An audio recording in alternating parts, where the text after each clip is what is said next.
Hello and welcome to my channel. My name is Lynn and heads up, this card was a struggle. I won't lie. It took a little bit to get this one across the finish line, but I stuck with it. You'll have to let me know at the end if you think that I was successful. All right, I'm starting off with Yana's no, this is one of Yana's new glimmer plates from her newest collection, Delightful Christmas.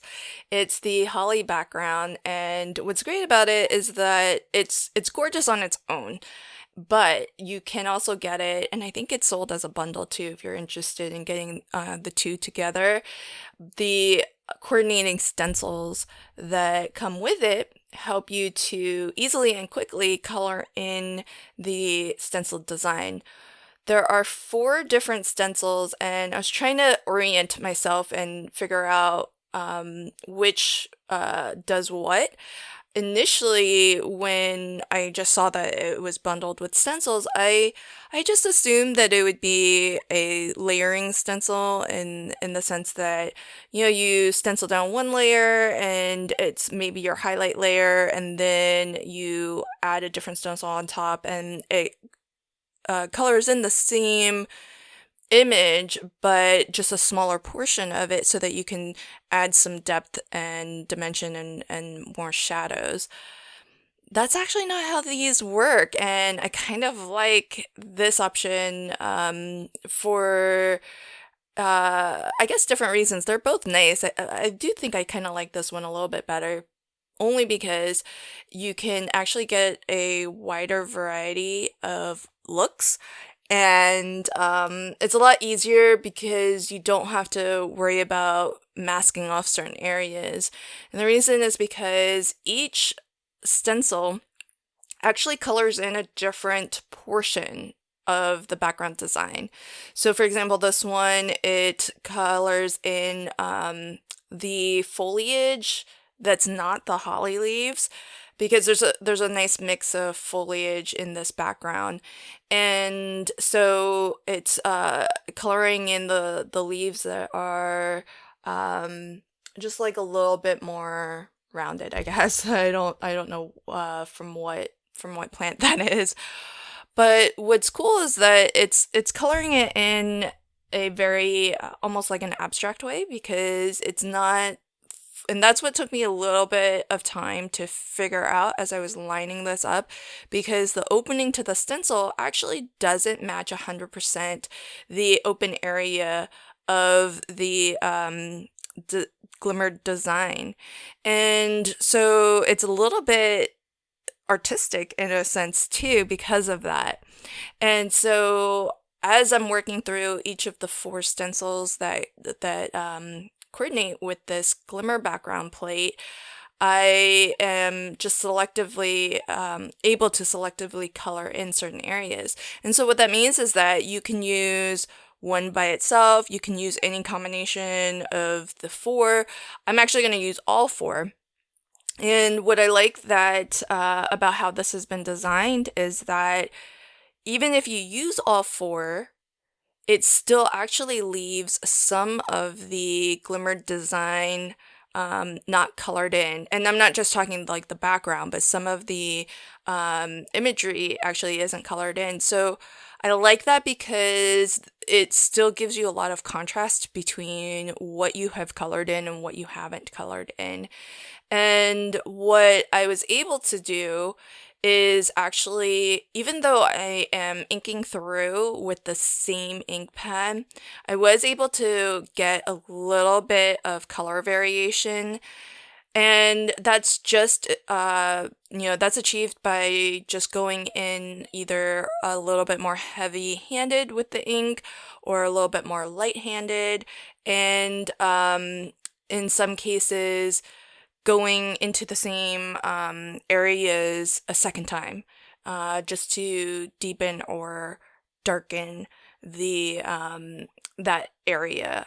And so you can still achieve a lot just with one color ink pad. And I'm actually stenciling with Delicata ink. It's really beautiful. It's this really nice crimson red, and Actually, it's a pretty good match to the red foil from Spellbinders that I used to foil with initially. So here's where the challenge is. The Glimmer specialty paper by Spellbinders has been my go-to for glimmering for quite some time now because I get such consistent results with it. It's not to say that I don't get good results on other cardstock, but it's that consistency that's really great because I feel like I'm not wasting foil, I'm not wasting cardstock, and it's been my go-to ever since I started getting it. But my speculation, I don't know this for certain, but I think the Glimmer specialty paper is non-porous. So when you are inking on top of it or using other mediums like alcohol marker, I found this to be true, watercoloring, etc., it's actually not going to soak into the Glimmer specialty cardstock in the same way that that medium would soak into other papers. And so the challenge, what I learned right here, is that um, by using on top of a non-porous surface or substrate, I used the Delicata ink, which is a pigment ink, which in any case does not soak into your substrates because pigments are like a larger molecule, and so they sit on the surface of your papers, generally speaking, and that's why you always have to give it a second to really let it dry, or if you are in a rush and you want to move forward right away, you could heat set it, you could clear emboss it to set it as well. As I was cutting down my panel, I realized I was putting a couple of sort of fingerprints into my design because even though I let this panel sit overnight, so it had a good maybe 8 hours or so, it had not fully dried. And I speculate that it never will. And so that's good and bad because if you totally did not like what you did, you could just wipe it off. Just spritz it with a little bit of alcohol or something similar, and it would wipe right off. Why I know that is because where I got some smudgies from my fingerprints, I did actually use a little Q-tip and dipped it in a little bit of alcohol to clean out to clean up some of those smudges. And I wish I had been filming because I noticed it in between filming sessions, and I just kind of got into trying to fix it without thinking to turn the camera on. But that did fix some of the areas, and then I re-stenciled some of the other areas because there were actual thumbprint impressions in the ink area as well. Not just that I had, because I basically touched an area that was inked and then maybe I touched an area that was white.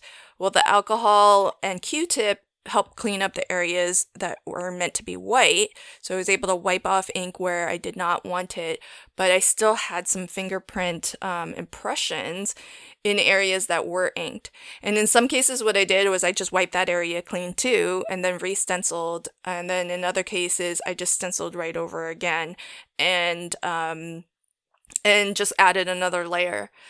Now, to be able to continue to work with the panel though, having realized that there was this issue, and I got some on my mat, and you can actually see it on the black mat there. And that's that little break in time. That's when I actually did a lot of the fixing.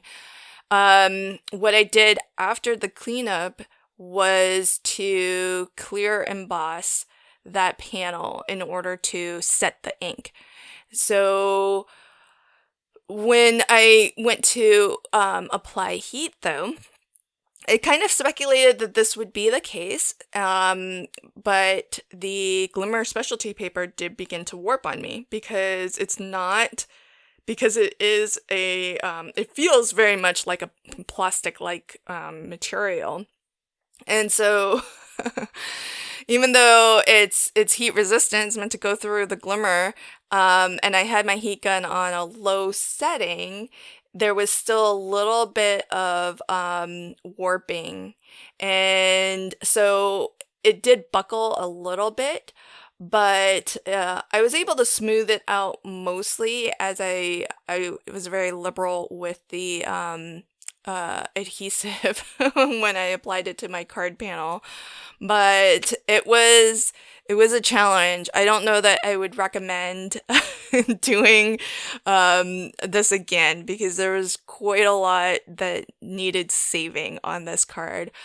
What I might actually do, because I love how the card turned out otherwise, is I might actually glimmer onto Hammermill, 100-pound cover weight digital color copy paper instead, because that's going to take the stenciling much better, and then I won't have to do all of those extra steps to try to save it.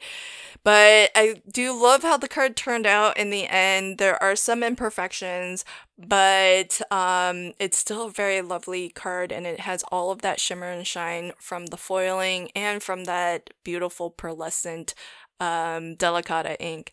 So I hope this helps others who, and maybe if you have a tip for using a pigment ink onto the Glimmer specialty paper, please do share and let me know how you've set that so that it's dry enough to handle. Thanks for joining me on this one, and until next time, happy crafting and have a fantastic day. Bye.